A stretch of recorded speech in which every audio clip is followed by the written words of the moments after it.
Hello, it's Cian Toomey again for Money and Banking. So we're now just starting week 7, so we're approximately at the halfway stage of the module, of course.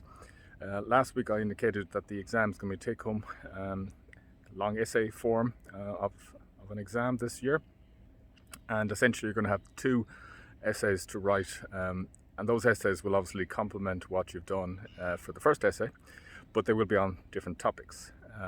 I'll give you more details of those once the final exam has been set. So this week we've one last lecture actually I'm going to do on FinTech Open Banking PSD2 and how it all relates to what we've covered to date. In particular, I suppose the potential impact of some of these on the nature of banking in Ireland and in Europe over the next number of years. Some of this is actually quite uncertain. So although PSD2 is in effect, the impact of that is fairly limited up to now. So we'll have to wait and see whether or not that evolves. Just for information, the next 2% assignments are up on Blackboard and made available, and they're on the next topic, which is central banking. So again, I'm assuming that some of you have some idea about what a central bank is, just based on previous lectures and courses in economics or finance, but we're going to obviously go into more detail about that.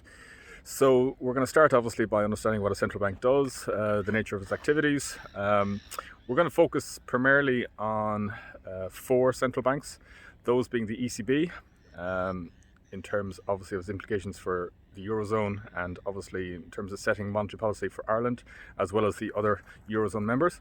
We are going to look a little bit about the Central Bank of Ireland, a bit more. We touched on some of it, what it does last week, but we'll talk more about that.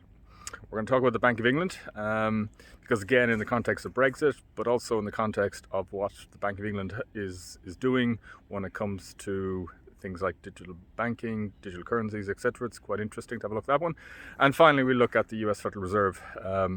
Again, the Fed is covered very well in the Cicchetti textbook, so I'm probably not going to spend too much time on that in the collaborate lectures, and I'll defer to the textbook on that particular part of the module. Central banking is going to take us a few weeks to get through.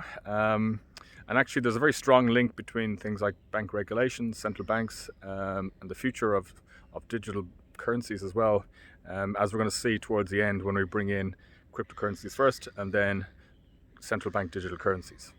So that's really it for now. I know that, again, some of you are probably just now getting started on the term essay. So it's a question really of kind of putting together a structure for that, and the same then will apply for the final exam essays as well. So with that, I'll bid you farewell and we'll talk tomorrow.